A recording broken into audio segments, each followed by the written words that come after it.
성도님들 인사드리겠습니다. 안녕하십니까?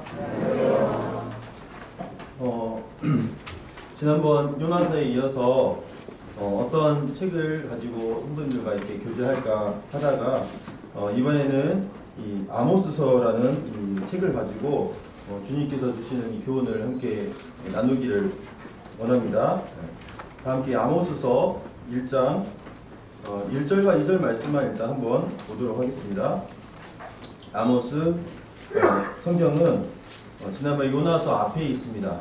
구약 성경 제 거로는 1275쪽입니다.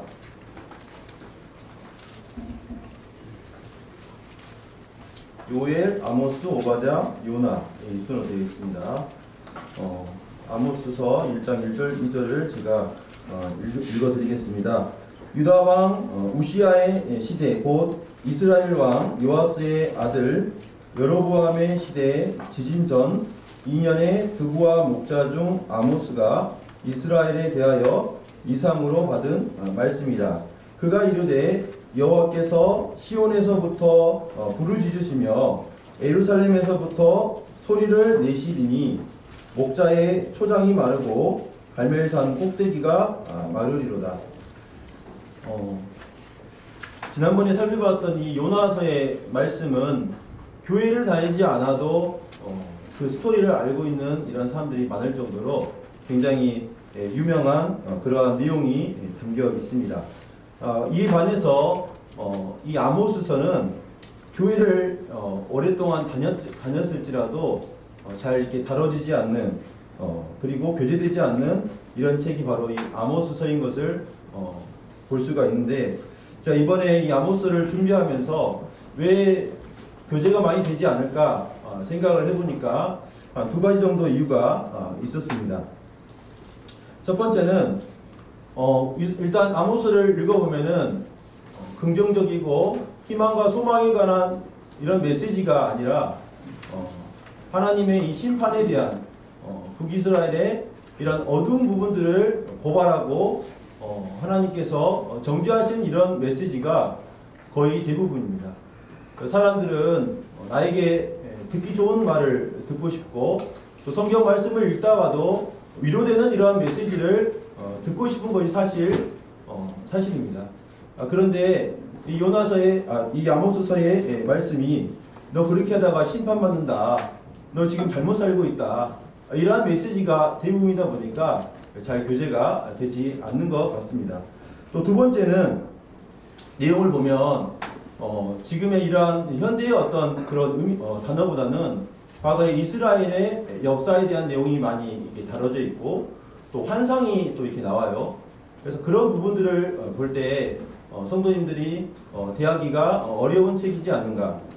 그런데 모든 성경은 하나님의 감동으로 되었다고 말씀하고 있습니다. 그래서 우리가 듣기 싫은 이러한 메시지일지라도 하나님의 모든 이 기록된 말씀은 우리의 유익을 위해서, 우리의 영적인 건강을 위해서 모두 다 주어진 책이라는 것을 생각할 때 이 아모스서 역시 우리를 위한 하나님의 메시지라는 것을 받아들고 이 말씀을 또 주님께서 주시는 이러한 교훈들을 살펴보면서 유익이 있었으면 하는 마음으로 이렇게 말씀을 준비했습니다. 그래서 일단 이 아모스서가 한 90% 정도는 심판에 대한 내용입니다. 하나님의 이 심판이 어떻게 이루어지는지 이런 내용이라는 것을 먼저 감안하시고 이 말씀을 좀 살펴보겠습니다. 아모스서는 총 9장까지 되어 있어요. 9장까지.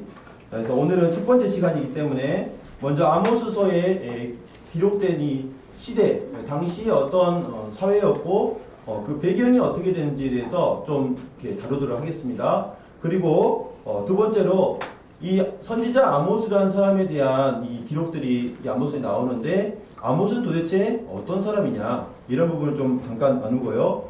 그리고 전체의 구조를 한번 살펴본 다음에 오늘 이제 본문으로 제가 나누고자 하는 이 말씀이 이제 열국, 그러니까 이스라엘 주변에 있던 여러 나라들을 심판하시는 그런 말씀이 2장 3절까지 이렇게 이루어져 있습니다. 그래서 오늘 2장 3절까지 이렇게 내용을 살펴보겠습니다. 방금 읽었던 이 말씀에 아모스 1장 1절을 보게 되면 이 아모스서가 언제 기록이 되어 있는지, 또 이 아모스는 누가 누구에게 전하고자 하는 이런 말씀이었는지 그 내용들이 이렇게 알 수가 있습니다. 먼저 언제 기록되었다고 이야기하고 있습니까?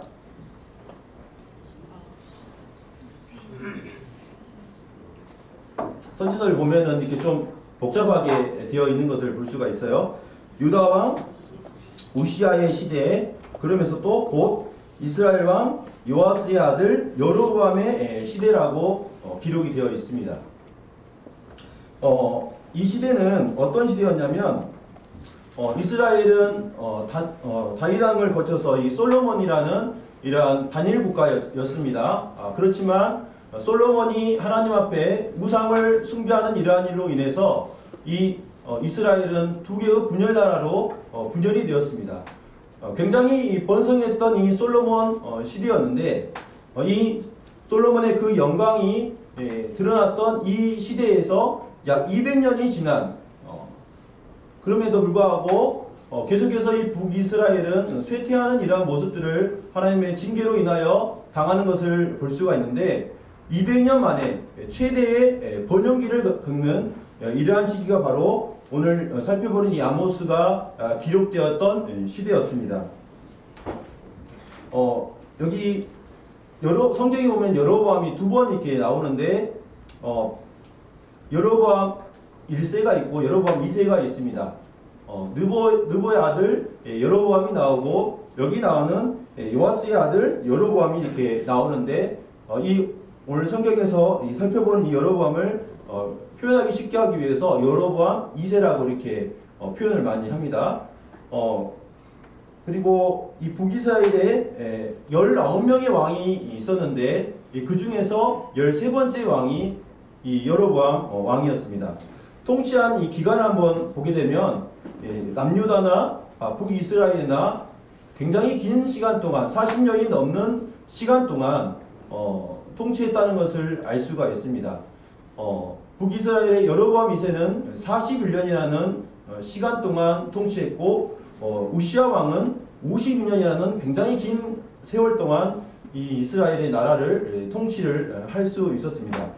이걸 통해 우리가 알 수 있는 것은 굉장히 혼란스럽고 불안한 시기였겠습니까? 아니면은 안정되고 이렇게 나라가 자리를 잡았던 이런 모습이었겠습니까? 굉장히 긴 시간 동안 통치할 수 있었던 그 이유는 굉장히 안정적이고 그 나라가 번성했기 때문에 이러한 오랜 기간의 통치가 가능했던 것입니다. 그 부분에 대해서 이제 성경의 내용을 말해주고 있는데 오늘 이제 배경을 이야기하고 있기 때문에 한번 이 부분에 대해서 한번 보겠습니다. 여로보암 2세가 통치했던 내용에 대한 기록을 한번 좀 찾아보겠습니다. 열왕기하 14장 찾아보겠습니다. 23절입니다.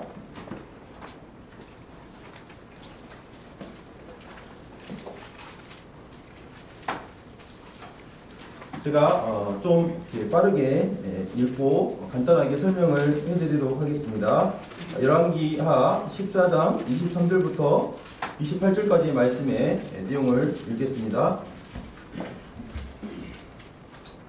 유다의 왕 요아스의 아들 아마샤, 여기 열왕기하에는 아마샤라고 되어 있지만 다른 성경에는 또 우시아 왕이라고 되어 있는데 같은 인물입니다. 제15년에 이스라엘 왕 요아스의 아들 여로보암이 사마리아에서 왕이 되어 41년간 다스렸으며 41년 동안 통치했다고 말하고 있습니다. 여호와 보시기에 악을 행하여 이스라엘에게 범죄하게 한 느밧의 아들 여로보암의 모든 죄에서 떠나지 아니하였더라. 이스라엘의 하나님 여호와께서 그의 종 가드예벨 아미떼의 아들 선지자 요나를 통하여 하신 말씀과 같이, 이 부분을 지난번에 요나를 다루면서 말씀드렸는데요. 동일한 시대의 인물인 것을 우리가 먼저 알 수 있습니다. 여로보암이 이스라엘 영토를 회복하되 하맛 어귀에서부터 아라바 바다까지 하였으니 이는 여호와께서 이스라엘의 고난이 심하여 매인자도 없고 노인자도 없고 이스라엘을 도울 자도 없음을 보셨고 여호와께서 또 이스라엘의 이름을 천하에서 없이 하겠다고도 아니하셨으므로 요아스의 아들 여로보암의 손으로 구원하심이었더라. 여로보암의 남은 사적과 모든 행한 일과 쌓은 업적과 다메섹을 회복한 일과 이전에 유다에 속하였던 하맛을 이스라엘에 돌린 일은 이스라엘 왕 역대지락에 기록되지 아니하였느냐. 이 말씀들을 이제 다시 한번 보시면요. 먼저 이 시대는 하나님 앞에서 하나님만을 섬기는 이러한 시대가 아니었습니다. 24절의 말씀을 보게 되면 여호와 보시기에 악을 행했다고 말씀하고 있습니다. 여로보암 1세가 저질렀던 이 베델과 갓에 하나님의 그 금송아지를 숭배함으로써 우상숭배를 빠뜨리게 했던 그 죄가 이 여로보암 2세 때 동일하게 퍼뜨렸던 것을 볼 수가 있습니다.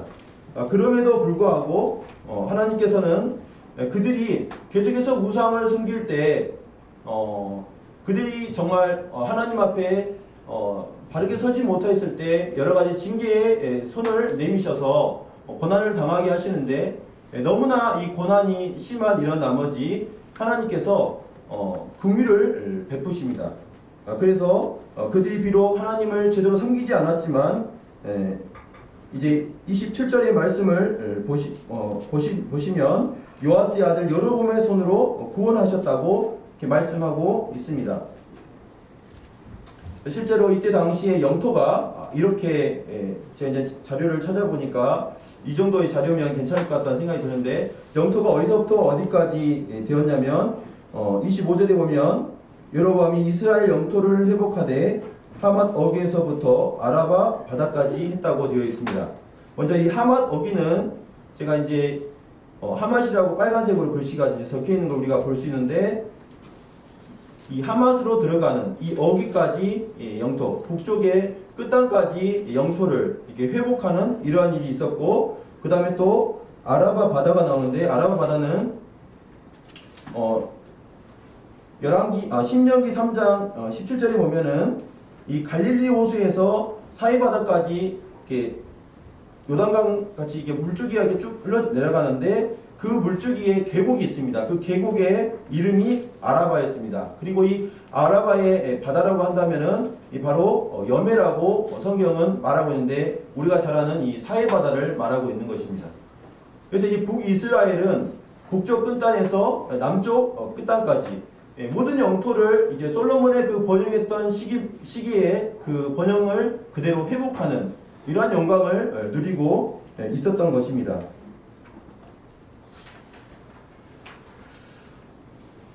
제가 이제 이 부분을 보면서 어쩌면 하나님께서 왜 우상을 이렇게 섬기는 나라인데 이런 번영과 번성을 하나님께서 허락하셨는가? 그것은 다름이 아니라 이스라엘 백성들에게 마지막 기회를 주시기 위해서 이렇게 했다고 생각이 들었습니다. 정말로 너희가 그렇게 힘든 상황에서 나에게 돌아올 수 없다면 그렇다면 마지막으로 정말 살만한 세상을 너희에게 제공할 테니 이 기회를 잘 살려서 정말 나에게 돌아오기를 정말 바란다. 이런 마음으로 하나님께서 그때 번성을 허락하셨습니다. 그런데 이스라엘 백성들이 이것을 회개의 기회로 사용했습니까? 아니면 탐욕과 타락의 길로 갔습니까? 네. 바로 타락과 탐욕을 일삼는 이러한 길로 그들이 갔다고 말씀하고 있는 것입니다. 겉으로는 정말 화려하고 번영한 이 이스라엘의 나라였지만 그 안은 온갖 도덕적으로 윤리적으로 영적으로 타락한 이러한 시대가 바로 이 여로보암 시대였던 것입니다. 그래서 우리가 배부르고 등 따시면 죄를 짓는다고 하잖아요. 정말 그러한 게 사람이라는 것입니다. 하나님은 그들에게 긍휼을 베푸셨지만 하나님의 그러한 긍휼을 정말 하나님 앞에 다시 서기 위한 이러한 기회로 삼은 것이 아니라 정말 이렇게 잘 하나님을 섬기는 게 아니라 이 죄악된 길로 가는 이것이 바로 죄인된 사람의 모습이지 않는가 이런 생각을 하게 됐습니다. 그래서 하나님께서 이 타락한 이 백성을 위해서 지난번에 요나서는 이제 니느웨라는 이 이방 나라를 향하여서 회개를 외쳤고 이 타락한 이 북이스라엘을 향하여서 하나님께서 이제 이 경고의 메시지를 보내게 됩니다. 이 경고의 메시지를 보내기 위해서 두 명의 선지자를 하나님께서 보내시는데 첫 번째가 이 아모스 선지자였고 그리고 이 아모스 선지자의 이후에 호세아라는 이 선지자를 하나님께서 보내십니다. 그래서 이제 두 사람이 거의 동시대인데 아모스가 좀 더 앞에 파송됐다고 이렇게 보여지는데 그 아모스는 북이스라엘의 사람이 아니었습니다. 남유다 출신의 사람이었습니다. 좀 이따 이 부분을 좀 살펴보겠고 이 아모스서는 정의와 공의의 사회적인 이런 악을 꾸짖는 이러한 부분에 초점이 맞춰 있어서 그러한 도덕적이고 사회적으로 그들이 저지른 이 죄악을 하나님께서 회개하라고 이야기하는 내용이 줄을 이루고 호세아서는 여호와께로 돌아가자 그 음란한 이 고매를 아내로 맞이하라는 이러한 메시지부터 해서 그들이 영적으로 우상 숭배에서 돌이켜서 사시고 참되신 이 하나님 앞에 돌아서야 한다는 이러한 말씀이 바로 이 호세아서의 주된 말씀입니다. 두 말씀이 같이 회개를 촉구하고 동시대 인물이지만 이러한 초점이 좀 다른 것을 알 수 있고 이 아모스는 이 정의와 공의에 대해서 많이 이야기하고 있습니다. 그래서 이 아모스 5장 24절 말씀이 이 아모스의 가장 중요한 구절인데 한번 읽어보겠습니다. 시작.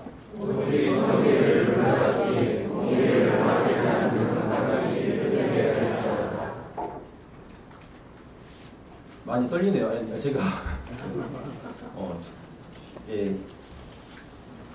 아모스서는 이 정의와 공의를 강조하는 이러한 말씀이고 호세아서는 하나님께로 돌아가야 된다.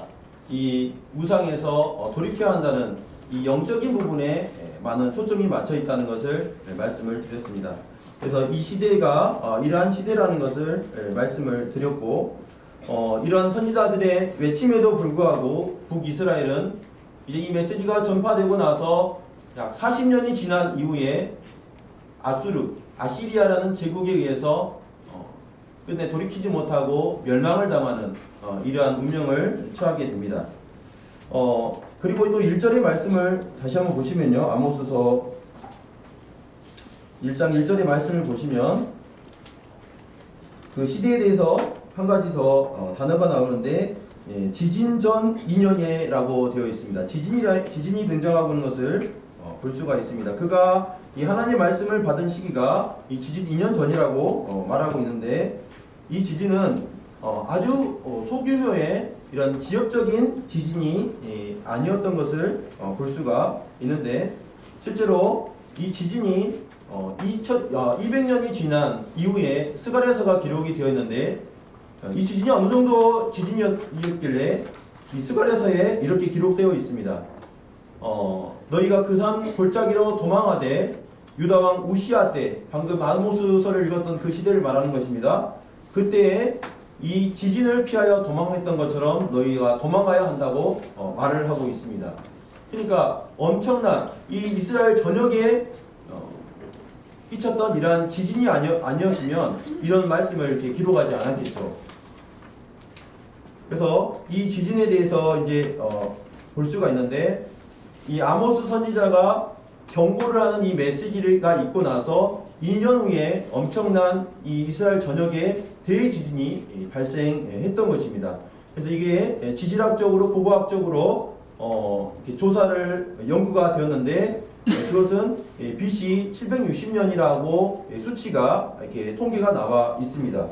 그래서 이거를 실제로 과학자들이 이게 살펴보니까 하솔이면 이스라엘의 북쪽에 있는 이 지역입니다. 예루살렘은 중간 정도에 있죠. 그리고 밑에 있는 이 라기스, 제가 기록은 안 되어 있지만 이 라기스라는 지역은 이스라엘 남쪽에 있는 지명 이름입니다. 이런 지역에 공통적으로 BC 760년경에 굉장한 규모 8.0의 이 지진이 일어났다고 말을 하고 있습니다. 그래서 이 자연에 이런 지진이 일어날 것을 예언하시는 이런 아모스서의 기록들을 우리가 또 볼 수가 있습니다. 아모스서를 한번 보겠습니다. 아모스 3장 지진과 관련해서 그냥 이렇게 읽게 되면 이게 지진인지 잘 생각을 못합니다. 근데 이제 제가 짚어드리겠습니다. 아모스 3장 15절 말씀을 보시면요. 이제 그들이 당할 이 심판에 대해서 말하면서 15절, 3장 15절 겨울궁과 여름궁을 치리니 상하궁들이 파괴되며 큰 궁들이 무너지리라. 여호와의 말씀이니라. 이때 북이스라엘의 지도자들은 굉장한 이 부를 가지고 있었던 것 같습니다. 그래서 겨울궁, 그러니까 별장이나 될 것 같아요. 겨울에 쓰는 별장이 따로 있고 여름에 쓰는 별장이 따로 있고 또 상아로 만든, 상아가 뭔지 아시죠? 아이보리색이 상아색이라고 하더라고요. 이 상아로 만들어진 이 궁들이 있었던 것 같습니다. 그 궁들을 파괴되며 그 궁들이 무너질 거라고, 이것은 이 지진을 일으키는 이러한 부분들을 말하고 있는 것입니다. 또 하나님의 이러한 지진의 이 심판에 대해서 6장을 한번 보겠습니다. 6장 11절 말씀을 보시면요. 보라, 여호와께서 명령하심으로 타격을 받아 큰 집은 갈라지고 작은 집은 터지리라. 집이 갈라지고 터지기 위해서는 이 전쟁이 일어나면 이런 일이 가능하겠죠. 그런데 제가 좀 전에 말씀드린 것처럼 전쟁이 일어날 가능성은 없었습니다. 왜냐하면 이스라엘 여로보암 2세는 당시 굉장히 부강한 나라였고 다른 나라를 쳐들어가면 쳐들어갔지 다른 나라가 함부로 공격할 수 없는 이러한 위치에 있었기 때문에 이것은 전쟁이 아니었습니다. 그래서 큰 집이 갈라지고 작은 집이 터지는 이러한 대지진을 하나님께서는 예고하셨던 것입니다. 그리고 또 아모스 8장 8절을 보겠습니다. 8절 보시면 이로 말미암아 땅이 떨지 않겠으며 그 가운데 모든 주민이 애통하지 않겠느냐. 온 땅이 강에 넘침같이 솟아오르며 애국 강같이 뛰놀다가 낮아지리라. 무엇을 말하는 것 같습니까? 이것도 지진을 말하고 있는데 특별히 지진에는 두 가지 종류가 있어요. 하나는 좌우로 땅이 흔들리는 지진이 있습니다. 그리고 위아래로 흔들리는 상하로 땅이 움직이는 이런 지진이 있는데 하나님께서 내리실 이 지진은 어떤 지진입니까? 상하로. 여기 보시면 강에 넘침같이 솟아오르고 애국강같이 뛰놀다가 낮아지겠다. 그래서 이러한 엄청난 이 지진이 일어날 수 있다는 것을 하나님께서 이 아모스를 통해 경고하셨던 것입니다. 그래서 정말로 우리가 이 아모스를 보게 되면 만물을 정말 주관하시는 하나님께서 이 지진이 일어나기 전에 그들의 죄를 지적하시고 그들이 임박한 이 심판을 돌이켜야 한다는 것을 말씀하시는 말씀이 바로 이 아모스서였던 것입니다. 다시 한번 이 시기를 정리하면 북이스라엘 가장 경제적으로 최고조에 달했던 여로보암 2세 때 대지진이 일어나기 2년 전에 겉으로는 화려하지만 실제로는 정말 병들고 타락한 그들에게 하나님의 심판을 경고하기 위해서 하나님께서 이 말씀을 기록했던 것입니다. 그 다음에 이제 아모스에 대한 아모스가 어떤 사람인지 한번 좀 보도록 하겠습니다. 아모스는 1장 1절을 다시 보시면요. 유다 왕 우시아의 시대 곧 이스라엘 왕 요아스의 아들 여로보암의 시대 지진 전 2년에 드보와 목자 중 아모스가 라고 되어 있습니다. 여기 보면은 이 아모스의 이름의 뜻은 짐을 진 자라는 뜻입니다. 그래서 그가 남유다의 그 부유층을 지도자층을 향하여서 그들이 심판당할 것을 선언하는 것은 굉장히 어려운 짐이었지 않을까 생각이 드는데 바로 이 아모스는 그러한 무거운 짐을 지는 자라는 이름의 뜻과 같이 그러한 심판의 메시지를 전했던 것입니다. 그리고 그는 두고아라는 이 지역에서 목자의 일을 했다고 기록하고 있습니다. 두고아는 예루살렘에서 남쪽으로 16km 정도 떨어진 이 지역인데 그곳은 굉장히 척박한 땅이었습니다. 그리고 이 요나와 다르게 이 아모스의 이름의 앞에 아모스의 아버지의 이름이 특별히 기록되지 않는 것은 그 아버지가 별로 어떤 유명하거나 이름 있는 사람이 아니라 평범한 이 가문의 출신이었다는 것을 알 수가 있습니다. 그래서 먼저 이 드보아의 지역의 목자였다는 것을 볼 때 그는 남유다 사람이었고 그리고 평범한 가문의 사람이었다는 것을 알 수가 있는 것입니다. 그리고 이 아모스 7장에 보면은 이 아모스가 자기 자신을 소개하는 이러한 내용들이 나오는데 거기 말씀에 보면은 나는 선지자가 아니다라고 말하고 있고 선지자의 아들도 아니라고 말하고 있으면서 나는 목자여 뽕나무를 재배하는 자라고 기록하고 있습니다.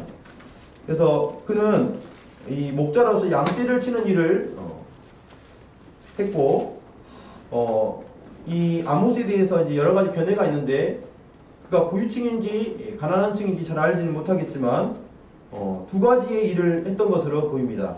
양을 치는 이러한 목자의 일을 했고 또 뽕나무를 재배하는 이 농부의 일을 같이 했는데 요즘 말하면 이제 투잡이라고 하죠. 투잡. 한 가지 일로 생활이 어려워서 그랬는지 모르겠지만 두 가지 모두의 일을 했던 것을 볼 수가 있습니다. 그래서 이 아모스에 대해서 그의 직업이 선지자가 아니라 또 선지자 학교가 그때 엘리사 때에 있었는데 그런 선지자 학교를 다녔던 그런 사람도 아니라 단순히 양떼를 치는 목자였고 이 척박한 이 두보아 땅에서 뽕나무를 재배하는 농부였다는 것을 알 수가 있습니다. 그래서 굉장히 정규 교육을 받지 않은 이러한 평범한 사람이었던 것을 볼 수가 있는데 이 부분을 이제 보면서 질문을 던지게 되었습니다. 왜 북이스라엘의 일을 이 남유다 사람에게 하나님께서는 맡기셨는가? 북이스라엘의 그런 일들을 하나님께서 북이스라엘 사람을 통해서 하신 게 아니라 남유다 사람을 통해서 그러한 심판의 경고의 메시지를 보내신 그 이유가 무엇이냐라는 것입니다. 그렇다면 북이스라엘의 선지자가 없었다는 말인가? 아모스 펴고 계시니까 아모스 2장 11절 12절 말씀을 한번 보십시오.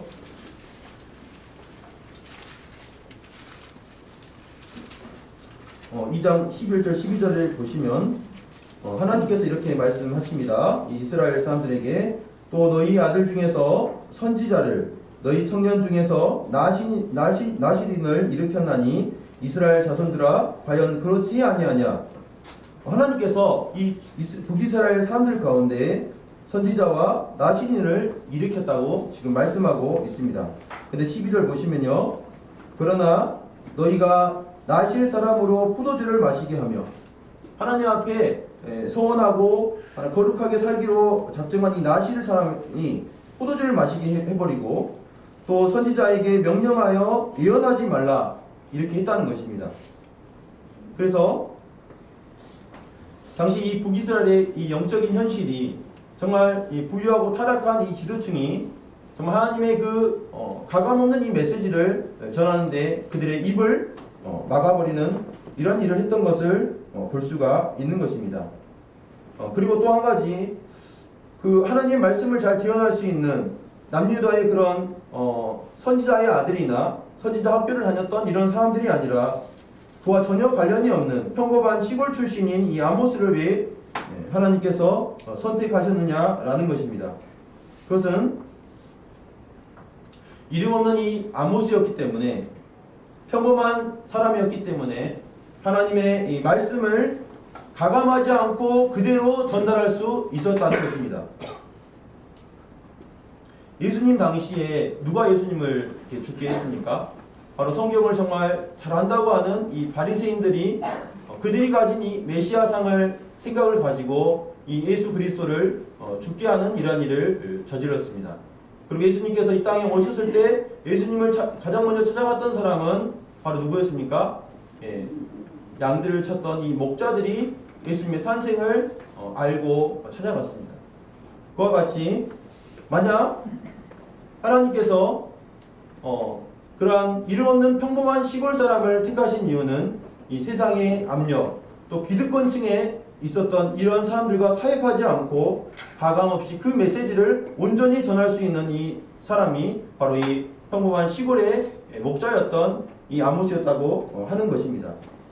우리가 사도행전 말씀을 보시면 예수님의 제자였던 이 베드로와 요한이 예수 그리스도의 유일한 구원자 되심을 선포할 때 이렇게 말을 했습니다. 그들이 베드로와 요한이 담대하게 말함을 보고 그들을 본래 학문 없는 범인으로 알았다가 이상히 여겼다고 기록하고 있습니다. 유명하고 정규 교육과정을 잘 배운 이런 사람이 아니라 주님과 함께하는 그 경험으로 주님의 말씀을 순수하게 받아들이고 그것을 그대로 믿고 따를 수 있는 이러한 사람을 하나님께서는 사용하신다고 하는 것입니다. 그래서 우리에게 정말 필요한 것이 무엇일까?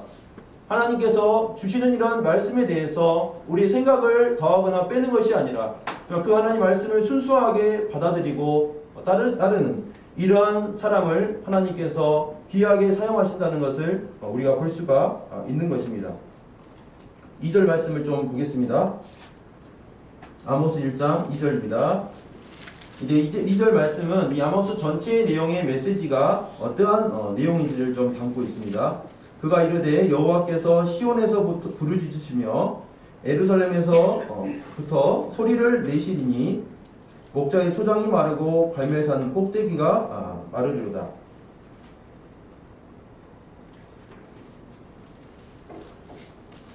여기 말씀을 보시면 이 아모스가 지금 현재 말씀을 전하고 있는 것은 이 북이스라엘입니다. 그런데 하나님께서 하나님 말씀이 어디에서 나온다고 지금 말하고 있습니까? 여호와께서 시온에서부터 또 에루살렘에서부터 나온다고 말씀하고 있는 것을 우리는 볼 수가 있습니다. 북이스라엘이 왜 베델과 단에다가 이 금송아지를 숭배하게 되었습니까? 그것은 사람들을 의식해서 사람들이 에루살렘으로 가서 그 하나님 말씀하신 그 성전으로 가게 될 때 이 여로보암은 두려웠던 것입니다. 자기의 백성들이 남유다로 다 가버릴까봐 이런 두려움 가운데 이제 자기의 꾀를 내서 자기의 임의로 이 금송아지를 숭배하는 이런 장소를 만들었던 것입니다. 그런데 이 말씀을 통해서 우리가 보게 될 때 사람이 임의로 만들었던 그러한 장소에서 하나님의 말씀이 선포되었던 것이 아니라 하나님의 그 정하신 그 성전, 하나님 말씀대로 이루어가고 있는 이 성전에서 하나님의 말씀이 지금 나오고 있다는 것을 볼 수가 있습니다. 그래서 우리의 삶에 가정이나 교회를 세워가는 데 있어서 세상의 어떤 그러한 흐름이나 사람의 어떤 설계에 따라서 이런 것이 아니라 하나님께서 진정으로 기뻐하시는 그 뜻이 무엇인지 여기에 우리가 마음을 두고 가정과 또 우리의 교회를 세워가야 한다는 이러한 교훈을 받게 됩니다. 그리고 이 말씀을 보면은 시온에서부터 부르짖으신다라는 이렇게 표현이 되어 있는데 이거는 운다는 표현이 아닙니다. 부르짖다 이렇게 소리를 이렇게 지르면서 운다는 표현이 아니라 이 부르짖다는 말은 이 사자가 먹잇감을 향하여 이렇게 효호한다 그러죠. 으르렁거리는 그것을 이렇게 표현하는 것입니다. 그래서 하나님의 그 심판이 이제 마치 이 사자가 먹잇감을 해서 으르렁거리는 것처럼 이 심판의 이 메시지가 전파된다는 것입니다. 그리고 에루살렘에서부터 소리를 낸다는 말은 이 천둥의 우리의 소리를 말하고 있습니다. 그와 같은 이 경고의 무서운 이 메시지가 그들에게 전달된다는 것을 말하고 있고 이 말씀대로 이제 목자의 초장이 마르고 갈멜산 꼭대기, 갈멜산은 굉장히 험한 숲이 우거진 이 지역인데 목자의 초장이 마르고 갈멜산 꼭대기가 완전히 이렇게 가무게 되는 이러한 일이 일어날 것이라고 이 말씀을 하고 있는 것입니다. 그래서 이러한 이 아모스서가 어떤 말씀인지 볼 수가 있고요. 아모스의 전체 구조를 좀 말씀드리겠습니다. 방금 읽었던 1절과 2절은 이 서론에 대한 말씀이고, 이제 1장과 2장까지가 이 죄에 대한 이 심판이 다뤄져 있는데, 사실 이 아모스는 누구에게 전하는 말씀이라고 했습니까? 북이스라엘 향한 말씀입니다. 그런데 이방 민족들의 이 죄와 심판을 먼저 하나님이 말씀하시고, 그리고 이 남유다와 북이스라엘의 죄와 심판으로 이제 옮겨지는 이러한 모습으로 아모스서는 전개가 되어 있습니다. 왜 그런지 좀 이따 말씀드리겠습니다. 그리고 3장과 이제 5장에는 이 아모스가 전하는 심판의 이유들에 대해서 이야기를 하고 있습니다. 그래서 3번에 들으라는 말씀이 있고 2번이 화 있을진저라는 말씀이 이제 기록이 되어 있습니다. 그리고 이제 7장부터 9장까지 환상들을 통해서 하나님이 이제 심판을 말씀하시는 내용이 나와 있고, 이제 9장 마지막 부분에 이스라엘이 그럼에도 불구하고 하나님의 때가 됐을 때 그들이 회복되는 이러한 부분들을 말씀하고 있습니다. 이제 시간이 많이 없는데 제가 이제 아모스 1장 3절부터 이제 2장 3절까지 말씀을 좀 드리도록 하겠습니다. 이 말씀은 이제 주변에 북이스라엘의 주변에 있던 이방 나라의 죄의 심판에 대한 내용입니다. 그래서 이 부분을 보면 먼저 말씀을 드리면요, 그 북이스라엘 지금 가운데 있고요. 지도랑 앞에 화면을 좀 봐주십시오. 보시면 북이스라엘의 첫 번째로 이제 경고의 메시지, 심판이 내린다는 말씀이 누구에게 있었냐면 3절에 보시면 다메섹이 나옵니다. 다메섹은 이 아람 족속이죠. 그 다음에 두 번째로 6절에 나와 있는 말씀을 보면은 어디입니까? 가사가 나오는데 이 가사는 이 블레셋을 말하고 있습니다. 자, 그 다음에 세 번째로는 9절의 말씀을 보면 위로 올라가서 두로가 나와 있습니다. 두로. 그리고 그 다음에 에돔 족속이 나와 있습니다. 에돔에 대한 죄와 심판이 나와 있습니다. 그 다음에 암몬에 대한 죄와 심판이 나와 있습니다. 그리고 바로 밑에 있는 이 모압이 이제 2장이 걸쳐서 이렇게 나와 있습니다. 북이스라엘이 중심에 있고 그 주변에 있는 변방 이 나라들이 모두 하나님의 죄에 따른 심판을 받게 된다는 이러한 내용들이 지금 이렇게 기록이 되어 있습니다. 하나님의 그 타깃은 바로 북이스라엘입니다. 그런데 왜 하나님께서 이 이방 나라의 심판을 먼저 이렇게 말씀을 이렇게 하나하나 하고 계시는가? 어쩌면 이 북이스라엘은 이런 나라들이 하나하나 망한다는 것을 들으면서 아마 기뻤을지도 모르겠습니다. 우리를 괴롭혔던 그 원수 국가들이 하나님의 그 심판의 저울대 앞에서 이제 망한다는 이러한 말씀을 듣게 될 때 아마 기쁨의 그러한 춤을 췄을지도 모르겠습니다. 그런데 왜 하나님께서 이방 나라의 심판을 먼저 말씀하셨는가? 첫 번째는 하나님께서는 이스라엘의 하나님이 아니라 한 나라의만의 하나님이 아니라 온 나라의 하나님이라는 것입니다. 그리고 모든 나라와 모든 사람 예외 없이 하나님의 기준에 따라 심판하시는 분이 하나님이라는 것을 우리에게 보여준다는 것입니다.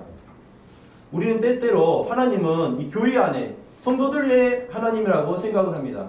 하나님은 또 우리 개인의 나 자신을 위한 하나님으로 우리는 제한할 수가 있습니다. 그렇지만 성경에 말하고 있는 이 하나님은 온 세상을 주관하시는, 온 세상을 통치하시는 하나님이시고 하나님의 그 기준에 따라서 때가 되면 그들을 하나하나 심판하시는 이러한 하나님이라는 것을 우리가 먼저 볼 수가 있습니다. 그리고 주변의 이방 민족들이 심판을 다루는 이 두 번째 이유는 북이스라엘이 더 이상 변명하지 못하도록 올가매기 위해서라고 하는 것입니다. 하나님의 타깃은 이 북이스라엘이었습니다. 사자가 먹잇감을 향해서 으르렁대면서 주변을 거니는 것처럼 이 주요 그 타깃을 두고 계속해서 숨통을 조여오는 이와 같은 모습의 하나님을 지금 보여주고 있는 것입니다. 제가 이제 학교에서 복도에서 이제 아이들이 이렇게 달리기를 합니다. 100m 달리기를 해요. 복도에서. 그러면 이제 제가 이제 잡아요. 이리 와라고. 그러면 대부분의 아이들이 하는 얘기가 있습니다. 뭘까요? 예? 아, 예, 맞아요. 어떻게 잘 아시네요. 저만 뛴 거 아니고 쟤도 뛰었어요. 이 얘기를 해요. 그래가지고 마치 이 벌을 이게 피하려고 다른 애들도 잘못했는데 저만 그러냐 이렇게 얘기를 하거든요. 마치 그와 같이 하나님께서 더 이상 이 북이스라엘이 주변 변방국들도 이렇게 심판을 받는 이러한 모습들을 보면서 아 맞아 그들이 벌을 받아야지 하면서 안심하고 있을 때 하나님께서 너도 바로 그들이 저지른 이 야만적이고 비인륜적인 이러한 죄를 짓는 것이 바로 너가 짓는 이 죄와 동일하다는 것을 지금 하나님이 말씀하시는 것입니다. 우리가 더 이상 변명하지 못하는 이 하나님의 모습을 보여주고 있는 것입니다. 이 이방 나라를 심판하시는 이 6개의 나라, 이방 나라들을 이제 심판하시는 내용의 말씀을 보면은 6가지 공통 패턴이 있습니다. 보시면요, 첫 번째로 여호와께서 말씀하시리라는 말씀으로 시작하고 있습니다. 3절 말씀을 보시면요, 여호와께서 이와 같이 말씀하시되 다메섹의 서너 가지 죄로 말미암아 내가 그 벌을 돌이키지 아니하리니 이는 그들이 철 타작기로 타작하듯 길앗을 압박하였습니다 라고 했습니다.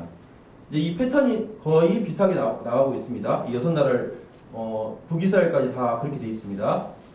그래서 하나님의 이 절대적인 주권에 의해서 너희들을 심판한다는 것을 먼저 말씀하고 있고요. 그리고 이제 공통적으로 나오는 게 서너 가지 죄로 말미암아라는 표현이 있습니다. 이 서너 가지 죄라는 말은 죄가 3개 지었고 4개 지었다는 이 말이 아닙니다. 그들이 지었던 이 죄가 마치 컵에 이 물을 갖다가 담아놓고 계속 물을 부으면 물이 넘치는 것처럼 그들이 지었던 이 죄가 이제 하나님의 그 기준에서 이제 더 이상 용납할 수 없는 이러한 수준까지 죄가 넘쳤다는 것을 지금 말하고 있는 것입니다. 그리고 또 그 벌을 돌이키지 아니하리니 이 8개 나라에 모두 다 하나님께서 이 말씀을 하셨습니다. 더 이상 이제 봐줄 수 없는 이 상태가 되었을 때 하나님이 이렇게 말씀하시는 거예요. 그 벌을 돌이킬 수 없다. 너희가 받을 이 심판은 돌이킬 수 없다고 말하고 있습니다. 그리고 하나님의 그 심판이 그냥 이루어지는 것이 아니라 너희들이 저지른 이 죄가 이러하기 때문이라고 이는 어떠하기 때문이라고 하면서 정확하게 그들이 마음 가운데 있는 양심을 저버린 구체적인 죄가 정확하게 하나님께서 말씀을 하고 있습니다. 그리고 불을 보내리니 궁궐에 불을 보낸다는 말씀을 계속하고 있는데 그들이 정말 의지했던 그 요새들이 하나하나 파괴된다는 이러한 말씀을 자세하게 하고 있습니다. 그리고 마지막으로 또 한번 여호와께서 말씀하셨느니라 3개 나라는 이 구절이 빠져있지만 나머지 5개 나라는 모두 다 여호와께서 말씀하셨느니라는 이 구절이 다 들어가 있습니다. 제가 이제 시간이 없기 때문에 빨리 다루도록 하겠습니다. 먼저 다메섹의 심판을 보겠습니다. 제가 빨리 읽겠습니다. 이 구절을 다 보셨으니까요. 여호와께서 이와 같이 말씀하시되 다메섹의 서너 가지 죄로 말미암아 내가 그 벌을 돌이키지 아니하리니 이는 그들이 철 타작기로 타작하듯 길앗을 압박하였습니다. 먼저 다메섹의 죄는 무엇이었냐면 철 타작기로 타작하듯 길앗을 압박했다고 했습니다. 전 타작기를 본 적이 없지만 자료를 한번 찾아봤습니다. 이스라엘 시대에 사용했던 이 타작기입니다. 지금 이렇게 구멍이 막 뚫려져 있죠. 이 구멍에다가 날카로운 동물의 이빨이나 뼈 조각을 이렇게 심어 놔가지고 거기에다가 곡식을 갖다가 털고 끌어당기는 것입니다. 이 길르앗은 이스라엘의 동편에 있는 이 지역을 말하는데 거기 사람들을 이렇게 폭력적으로 그들을 학대하면서 하나님의 이 심판을 자처했다고 말씀하고 있는 것입니다. 4절 보겠습니다. 내가 하사엘의 집에 불을 보내리니 이 하사엘은 이 아람의 그 왕의 이름이었습니다. 하사엘의 집은 이 하사엘의 그 왕조를 말하고 있는 겁니다. 베나닷의 궁궐들을 사르리라. 이 베나닷은 이제 하사엘의 아들이고 그의 궁궐들이 다 살라진다고 말하고 있습니다. 5절 보겠습니다. 내가 다메섹의 빗장을 꺾으며 아벤 골짜기에서 그 주민들을 끊으며 베데단에서 귀잡은 자를 끊으리니 아람 백성이 사로잡혀 기르에 이르리라. 여호와께서 말씀하셨느니라. 여기 보면은 다메섹이 처음에 발생했던 그 지역이 기르였습니다. 근데 그 기르에 길로 보내버린다고 말하고 있는데 열왕기하 16장 9절의 말씀을 보면은 아수르 왕이 그 청을 듣고, 그 청은 이 남유다의 그 왕의 청이었습니다. 그 청을 듣고 곧 올라와서 밤의 색을 쳐서 점령하여 그 백성을 사로잡아, 지금 이 구절하고 똑같지 않습니까? 어디로 옮기다 했습니까? 기르로 옮기고 또 르신을 죽였더라라고 하고 있습니다. 동일한 이 지역인 이 기르로 정확하게 하나님의 말씀 그대로, 하나님이 심판하시겠다는 말씀대로 이 일이 이루어졌던 것입니다. 이스라엘이 망하기 전에 이와 같은 일이 일어났습니다. 하나님의 침묵은 결코 하나님 모르신다는 뜻이 아니라 하나님의 그 긴 인내 가운데 그 시간이 지나가면 하나님의 심판이 행해진다는 것입니다. 두 번째로 이제 가사의 심판부터는 눈으로만 보시면 되겠습니다. 가사의 심판은 1장 6절부터 8절에 있는 말씀인데, 가사는 이 블레셋의 대표되는 이 도시였는데 지금 우리가 가자지구라고 하지 않습니까? 그 가자가 이 가사라는 이 이름에서 유래됐다고 합니다. 그들이 지었던 이 결정적인 죄는 모든 사람을 사로잡아서 에돔에 팔아 넘겼다라고 하는 것입니다. 에돔은 굉장히 이스라엘을 향하여서 분노를 품고 있었던 이런 족속이었습니다. 근데 그들에게 인신매매로 군인만 잡아갔던 것이 아니라 모든 자를 다, 이 마을의 주민들을, 아무 죄도 없는 그들을 인신매매로 에돔에다가 팔아 넘깁니다. 그 이유가 돈벌이를 위해서, 경제적인 이득을 위해서 그 인신매매로 팔았다고 말하고 있습니다. 이로 인해서 이제 네 개의 도시였던 가사, 아스돈, 아스글론, 에그론이 모두 남아있지 않고 멸망을 하게 됐습니다. 기원전 604년에 바벨론 제국에 의해서 이제 철저히 파괴되고 포로로 끌려가면서 이제 역사 속에서 완전히 소멸되는 이런 일이 일어나게 됩니다. 1장 9절에서부터 10절은 이 두로의 심판이 나와 있습니다. 그들의 죄는 이 말씀을 보시면 형제의 계약을 기억하지 아니하고 모든 사로잡은 자를 에돔에 넘겼다고 말씀하고 있습니다. 아까 말씀드렸던 것처럼 솔로몬 시대이 지금부터 200년 전이었는데, 그 200년 전에 솔로몬과 두로 왕이었던 히람이 굉장히 형제처럼 좋은 관계를 맺고 성전을 건축했던 것을 우리가 볼 수가 있는데, 이런 시간이 흘러버리자 계약관계도 잊어버리고 이 포로로 잡힌 이스라엘 백성들을 에돔의 인신매매로 팔아버립니다. 여기 두로라는 이 나라는 기원전 332년에 알렉산더 대왕에 의해서 정말 그 망하지 않을 것 같던 이 두로 섬이 전무후무한 이 해상 다리가 건설되면서 그들에게 불로 화살을 쏘면서 궁궐이 완전히 불타서 멸망을 해버렸습니다. 지금 이제 흔적도 없죠. 그 다음에 에돔의 심판은 11절부터 12절에 나와 있습니다. 두로가 이 어떤 이익관계 때문에 형제였지만 에돔은 실제 부모가 같은 이 야곱의 형제 에서의 후손이었습니다. 물론 이 야곱과 에서가 화해를 했었지만 이 말씀을 보게 되면 그 후손인 에돔 족속은 맹렬히 화를 냈다고 표현하고 있습니다. 이 말이 뭐냐면 짐승이 먹잇감을 움켜쥐고, 사자가 먹잇감을 움켜쥐고 이빨로 먹이를 막 잡아 흔들지 않습니까? 그런 표현을 지금 말하고 있습니다. 끌어오는 이 분노를 잔인하게 이스라엘 백성들을 죽이는 이러한 일을 했던 것입니다. 이 나라도 바벨론의 시대를 거쳐서 이제 완전히 소멸되었습니다. 13절부터 15절은 암몬의 죄와 심판이 나와 있습니다. 암몬이 지었던 죄는 임신한 여인의 배를, 이스라엘 백성들의 임신했던 그 여인의 배를 가르는 이러한 일을 했던 것을 볼 수 있습니다. 극도로 이 탐욕을 부려서 정말 뱃속의 이 아기를 가차없이 죽이는 이러한 일을 저질렀던 것이죠. 그래서 이 암몬이라는 나라도 지금 요르단의 수도가 암만인데 이 수도의 이름만 있지 현재 그 족속들은 전부 다 사라져버리고 말았습니다. 그리고 끝으로 이제 모압이 2장 1절에서 3절이 나와 있는데 에돔 왕의 뼈를 불살라 제를 만들었다고 하고 있습니다.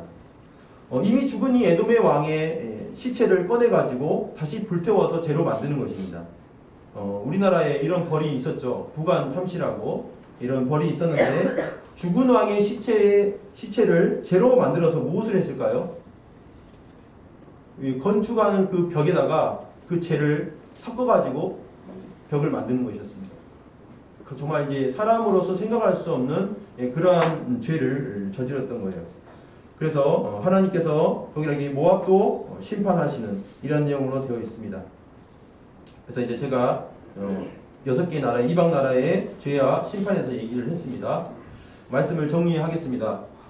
아모스서는 평범한 아모스를 통해서 화려했던 북이스라엘이 지도층의 경고의 메시지를 전하는 내용이었습니다. 그리고 1장은 이방 민족을 심판하시는 하나님의 말씀을 살펴보았습니다. 그것은 온 세상의 주관자 되시는 하나님이심을 나타내는 것이고, 그들이 비록 하나님의 율법을 알지 못했지만 이방인의 마음속에, 모든 사람의 마음속에 양심을 주셔서 하나님의 그 인간이라면 가지고 있어야 하는 이런 최소한의 기준을 그들이 저버린 채 이제 하나님의 그 심판을 받게 되는 이런 모습을 살펴보았습니다. 주일이면 항상 우리 예배를 드립니다. 조금 전에도 우리는 만창산 앞에서 주님께 감사와 경배를 드렸습니다. 근데 우리가 어떻게 이 하나님 앞에 거리낌 없이 감사와 경배와 또 하나님 앞에 우리가 하나님을 아버지라고 부르면서 하나님의 그 도우심을 때로는 구하면서 이렇게 복된 삶을 살 수 있습니까? 또 우리가 이 땅의 삶이 마감이 되고 나서 영원히 불타는 그 지옥이 아닌 하늘의 그 소망, 천국의 그 소망을 우리가 받는 그 이유가 무엇입니까? 그것은 바로 우리를 대신해서 우리의 심판을 대신 받아주신 우리 주 예수 그리스도의 십자가의 그 고난으로 말미암아 우리가 그 심판을 면하게 된 것입니다. 정말 이 하나님의 그 심판을 우리가 보게 될 때 그 누구도 하나님의 그 심판을 피할 수 없습니다. 그런데 그 심판을 피할 수 있는 그 피난처가 있는데 그것은 바로 우리 주 예수 그리스도 안으로 들어오는 것이라고 하는 것입니다. 그래서 이 심판을 바라보면서 우리가 제 개인적으로 생각을 하면서 주님의 그 은혜가 얼마나 큰가, 주님의 사랑이 얼마나 큰가를 다시 한번 이렇게 생각하는 그런 시간이 되었기를 바랍니다. 다음 시간에는 이제 아모스 2장 4절부터 남유다와 또 하나님의 타켓이었던 이 북이스라엘의 이 죄와 심판에 대해서 말씀을 나누도록 하겠습니다. 감사합니다.